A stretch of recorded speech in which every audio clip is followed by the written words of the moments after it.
Section 2 involves using exponents and all their properties that go with them, and also scientific notation. These two concepts are put together in this section because scientific notation makes use of exponents.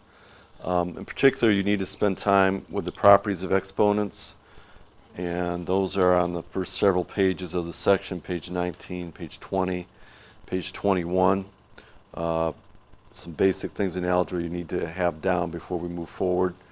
And then also we're going to work with scientific notation, how to switch numbers to scientific notation, or take a number in scientific notation and switch it back to a regular decimal number.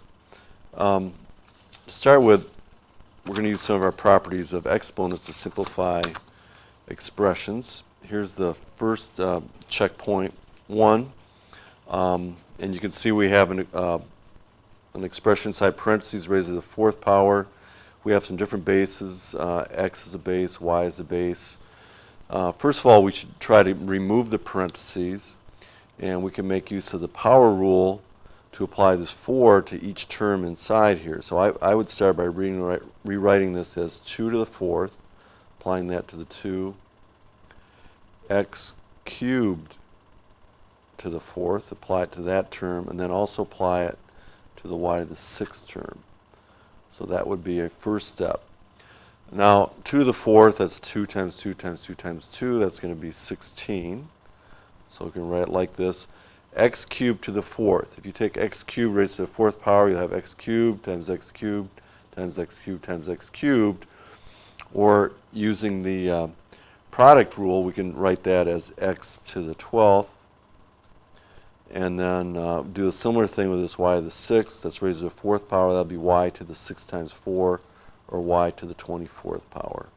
So this would be the simplified expression right there. The next problem, or next expression that they want us to simplify, is this one. We have two terms that have exponents multiplied together.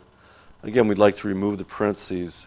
And actually everything is being multiplied, so we can put the parentheses wherever we want, move terms, and so on. What I usually like to do is group together the like terms when I multiply. So I'm going to take negative 6 times 3. Let's put that together. That's your numbers. We'll put the numbers together. We have x squared there, x over here, or x to the 1st power. So let's put that together. We have x squared times x. We'll put those together. And then we have some y terms. Let's take y to the 5th, and we'll put that together, the y cubed term. Okay? Once we have them grouped, it's relatively easy to simplify them. Remember, x is the same as x to the 1st power, and we can use our product rule here to simplify these two. But negative 6 times 3 is negative 18. Take care of that. X squared times x to the 1st power. There are 3 x's there all together. We'll have x cubed. And then y to the 5th times y cubed, again, using the product rule, gives us y to the 8th. So that would be your simplified expression. Negative 18x cubed, y to the 8th. Okay, next we have a fraction that we'd like to simplify. And again, I like to start by grouping the like terms together, or I guess I should say like bases. They're not like terms. They have the same base, put them together, or if they're numbers, put them together. So I'm going to divide this into 100 over 20, put the number part together. I'll put the x's together, x to the 12th over x to the 16th. And then let's put the y's together, y squared over y to the negative 4 power. Okay? Now we'll tackle each one of these separately and simplify it. 100 divided by 20 is 5. So I'll simplify to 5.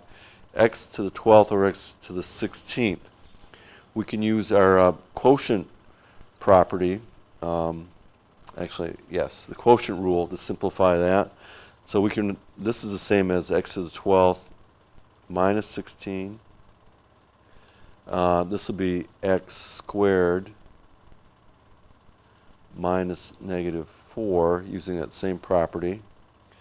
All right, so what you end up with is 5. This will be x to the negative 4 power.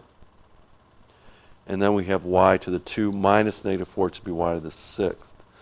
Normally we write our final expression with positive exponents, And shortly we'll go over what you can do with this negative exponent, but right now I'll just show you that you can write that as 5, and then we'd have y to the 6th in the numerator, and we would have to put this x to the negative 4 down as x to the 4th in the denominator. So that would be your simplified expression.